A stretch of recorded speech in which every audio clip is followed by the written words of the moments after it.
Hello बच्चों, कैसे हैं आप सब लोग। देखो, अगर आप मुझसे पूछो कि सर आप मुझे बता दो कि आईआईटीएंस बनने के लिए क्या क्या बेसिक चीज़ें होती हैं, तो मैं शॉर्ट में यहाँ पे समराइज कर देता हूँ कि एक आइडियल आईआईटीएन के अंदर क्या क्या क्वालिटीज़ होनी चाहिए। ये सभी हों, ठीक है ना। अच्छा है, मतलब अगर आप एक अच्छी रैंक को अप्रोच कर रहे हो और अगर आपको आईआईटीएन बनना है तो ये सब कुछ छोटी छोटी चीज़ों का आपको ध्यान रखना पड़ेगा, ठीक है ना।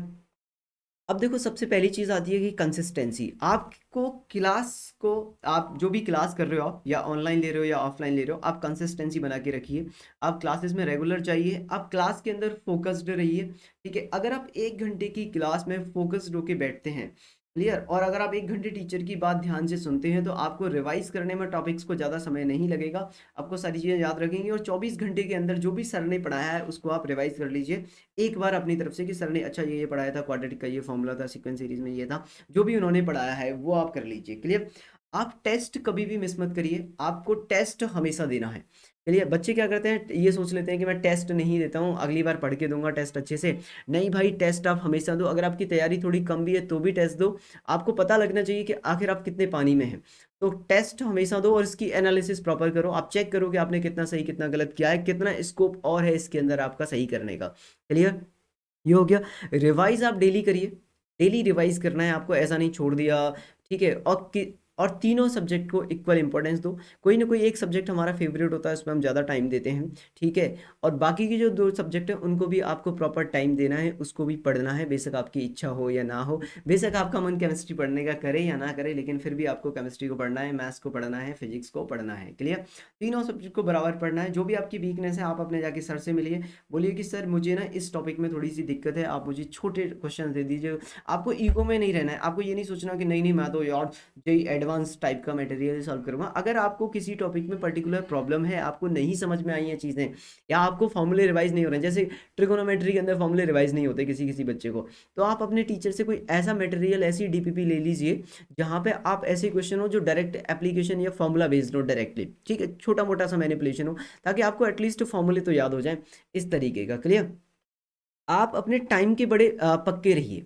मतलब पढ़ना है तो पढ़ना है, चाहे कुछ भी हो जाए, धरती आसमान एक हो जाए, लेकिन मुझे पढ़ना है तो पढ़ना है। मुझे 2 घंटे आज मैथ्स पढ़नी है, 1.5 घंटे फिजिक्स पढ़नी है, 1.5 घंटे केमिस्ट्री पढ़नी है, तो वो पढ़नी है, मैं तभी सोऊंगा।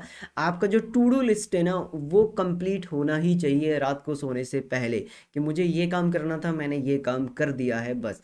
किसी से कंपेयर मत कीजिए अपने आप को।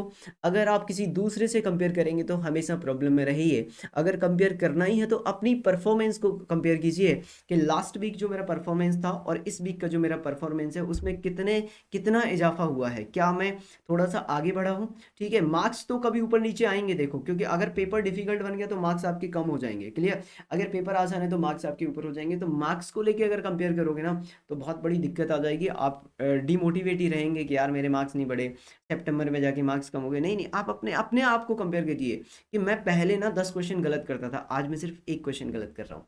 आता ही समझ में। और भी बातें हैं, लेकिन ये शॉर्ट वीडियो था, मैंने आपको शॉर्ट में बता दिया कि क्या क्या करना चाहिए एक आइडियल स्टूडेंट को, क्लियर। अपने टीचर की बात मानिए, जो भी आपके मेंटर, आपके जो भी आपका एक कोई फेवरेट टीचर है, जिन्हें आपको लगता है कि यार ये सर ना थोड़ा मुझे मतलब इन सर के साथ मेरी बॉन्डिंग अच्छी है, इनसे मैं सारी प्रॉब्लम शेयर कर सकता हूँ। तो जो भी आपकी प्रॉब्लम है ना, शेयर करिए उनके साथ। डिस्ट्रैक्शन से बच के रहिए, सबसे बड़ा डिस्ट्रैक्शन है आज के टाइम पे सोशल मीडिया, प्लस ये जो गर्लफ्रेंड बॉयफ्रेंड वाला कल्चर है ये। अगर आप इससे बच जाते हो ना, ठीक है, तो आप समझो आपने ना 60-70% डिस्ट्रक्शन तो ऐसे ही बचा दिया। सोशल मीडिया और ये जो जी एफ वी एफ वाला चक्कर है, ये स्टूडेंट की लाइफ को ख़त्म कर रहा है बिल्कुल, ठीक है। आप पढ़ नहीं रहे हो, आप फालतू में अपना टाइम वेस्ट कर रहे हो। ये जो आपके पास टाइम है ना, you are living in the golden period of your life. आप अपने गोल्डन पीरियड में है, student life is a golden period of your life. You are the, मतलब आप समझ लो कि आप एक क्या है, आप you are the creator of your future. इस समय पे जो स्टूडेंट होता है ना, वो अपने जीवन को बदल देता है, अपने फ्यूचर को बदल देता है।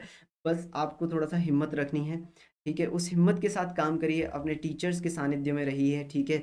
और ऊपर वाला आपकी ज़रूर सुनेगा, बस आप मेहनत करेंगे तो। बस मेरी तरफ से आपको ढेर सारी शुभकामनाएं कि आप अच्छी तरीके से प्रिपरेशन कर पाएँ। ऑल द बेस्ट, ठीक है। अगर आपको कोई भी दिक्कत है तो मैसेज करके बताइएगा। Bye bye.